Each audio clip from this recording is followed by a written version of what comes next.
Okay, so as we look at these pictures, I asked in the previous section of the lecture if you saw a prison or a castle in each one of these pictures. So which one's the prison, which one's the castle?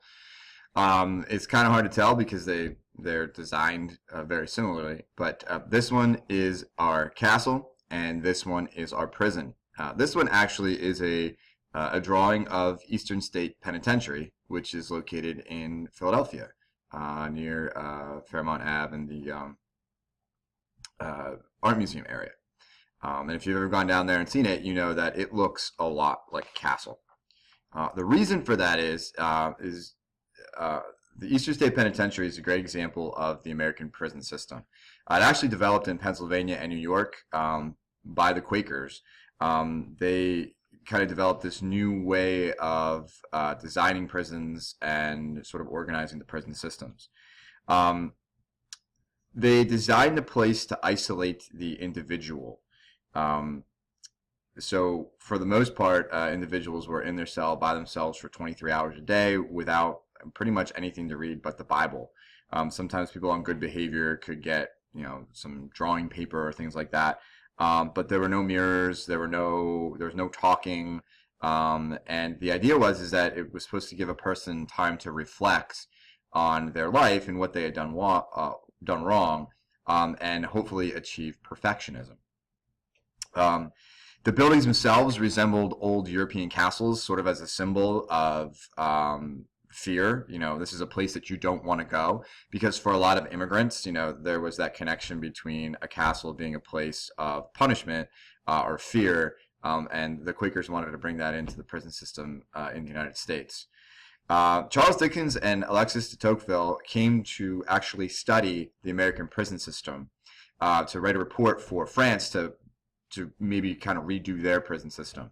And in both of their books, they actually called the system cruel and inhumane. A lot of times prisoners would go into here committing a crime like burglary or theft or something like that, and they would come out basically insane. The isolation broke them, because human beings need interaction. We need to talk to other people. We need to see ourselves in the mirror and know that we're still, who we look like.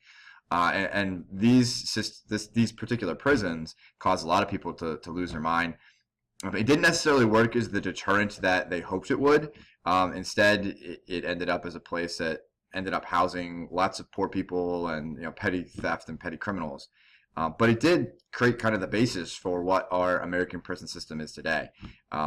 It's not quite as isolated and quite the same conditions, but the idea that there are these big places that are supposed to act as a deterrent to crime, and give you an opportunity to rehabilitate yourself is the word that we use today.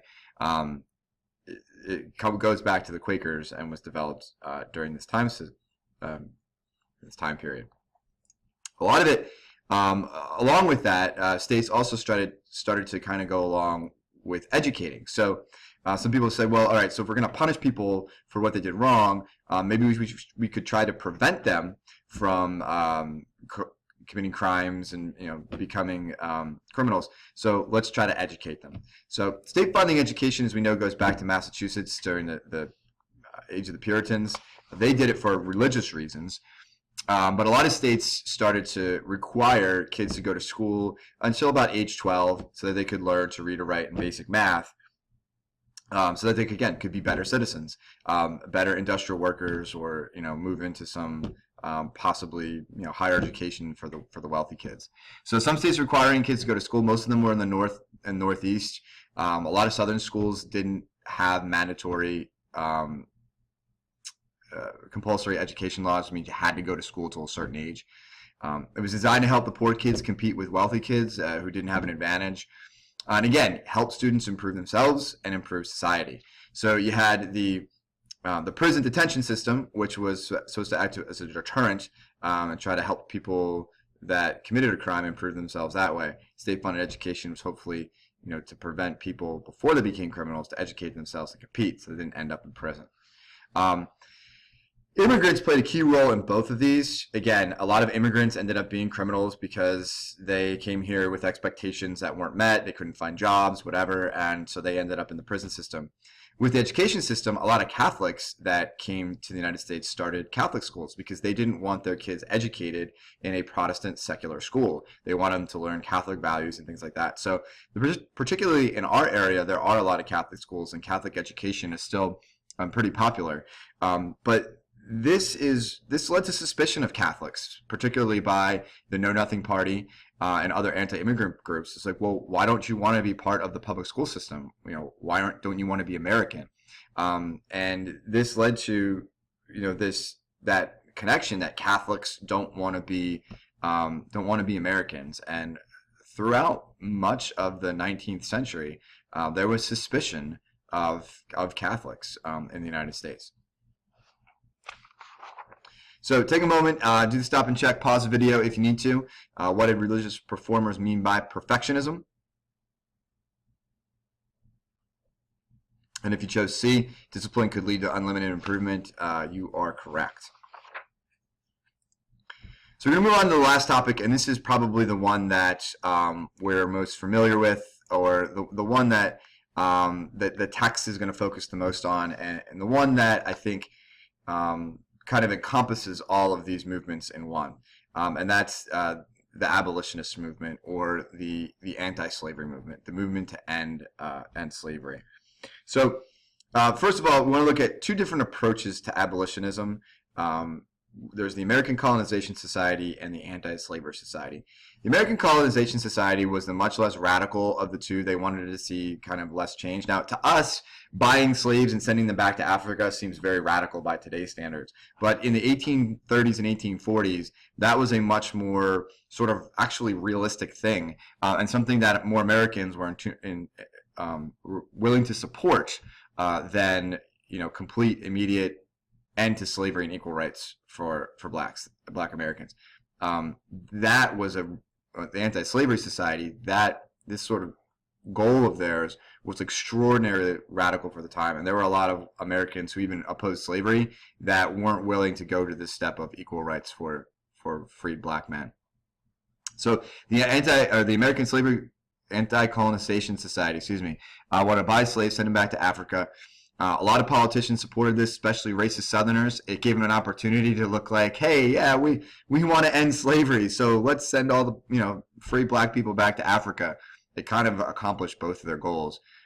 It ultimately proved impractical. A couple people tried. The American Colonization Society tried. They created a colony in Liberia. It was the only free African state for a long time, even through European colonization. But it ultimately proved that it wasn't practical. It wasn't going to get 3 million people out of the United States to Africa.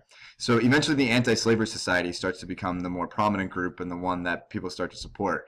And again, they wanted immediate end to slavery and equal rights for Black Americans. They used a lot of tactics that were very similar to the preachers of the Great Awakening: newspapers, speeches, rallies, things like that. And so religious groups and abolitionists kind of became linked together. A lot of them ended up speaking at the same rallies because they had already had an established audience, and that led to this common belief that slavery was a sin. So you had moral leaders, religious leaders talking about the immorality of slavery, and then you had former slaves talking about it, and it led to this link between abolitionism and the Great Awakening. And also the women's movement as well, to say that all these things, the way that it is immoral, it's wrong, and so we need to change it. The Anti-Slavery Society supported the Underground Railroad, which played in game mission history, so you'll kind of experience that as well. But this would be the group that ran that to try to get slaves to freedom. So some of the most effective abolitionists were actually former slaves, Black abolitionists. People like Sojourner Truth, who you see there before you, and Frederick Douglass. Gave speeches, wrote articles, talked about their experience in slavery, so that people who maybe didn't really care one way or another might understand, like, wow, this is what these people went through, and so maybe we should look into ending this practice. Frederick Douglass ran a newspaper called the North Star, where he wrote frequently about his experience as a slave in Washington, D.C. But And he was a great example for this. One of the arguments is that of the time was that black people were inferior. They weren't as smart. They weren't capable of living on their own. They needed to be, protected by the Southerners and taken care of by their slave owners. But if Frederick Douglass could write so well and be such an eloquent speaker and be so smart, well, that then how can black people be inferior? So he kind of challenged a lot of the status quo, obviously, and his doing that brought a lot of people into the abolitionist movement to at least think, well, you know what, slavery needs to end. The whole question about equal rights for blacks would be another question that would continue really well into the 20th century with the second civil rights movement. There was a lot of resistance to abolitionism, of course. We talked a little bit about some of this during the Andrew Jackson unit. So in 1836, Congress imposed a gag rule on themselves, which prevented congressmen from even discussing abolition. This happened right after the Mails controversy, where the federal government said that basically states couldn't prevent anti-abolitionist propaganda from going through. But then Congress imposed this gag rule that said, well, we're not going to talk about it here anymore, so issue's done. 1838 in Philadelphia, Pennsylvania, a mob of mostly Irish burned down Pennsylvania Hall because abolitionists were meeting there. Sarah Grimke and Angela Grimke are giving a famous speech there, and in the middle of it, an Irish mob broke in. The Irish were not in favor of ending slavery because the Irish were the lowest on the totem pole, so they really feared that if black people were freed out of slavery, that they would be competing with them for jobs. So the Irish did not want to see slavery ended. And then in 1839, out in Illinois, Elijah Lovejoy, who was a preacher and ran an abolitionist newspaper, was killed when a mob burned down his printing press. So these are just a few examples. There are lots of other examples of people really kind of, even in the North, not really in tune with the abolitionist movement. So, we have this impression that, everybody in the North was opposed to slavery. Well, that wasn't really the case.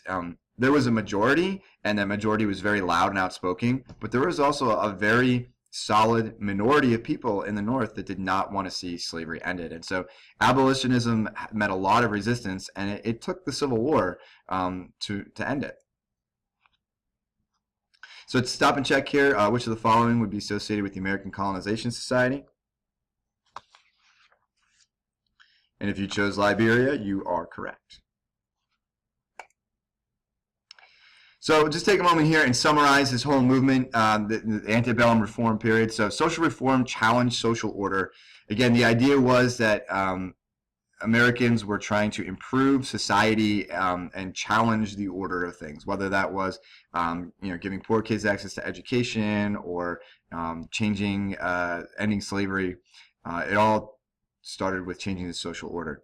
It started as a response to the market revolution. And it ended with a nation divided, and particularly on this issue of slavery. As I said before, all of these movements, temperance, women's movement, transcendentalism, the prison movement, education, the women's movement, the Great Awakening, they all got wrapped up in this one movement of abolitionism, and they all kind of worked together because they realized their goals were the same. And so by about 1850, the nation was extraordinarily divided on these movements, and the key issue that everyone really spoke about was slavery. And of course, we know that that's going to help lead to the Civil War, which we're going to get to in a future lecture. So we'll talk more about this in class. Thanks for watching, and we'll see you later.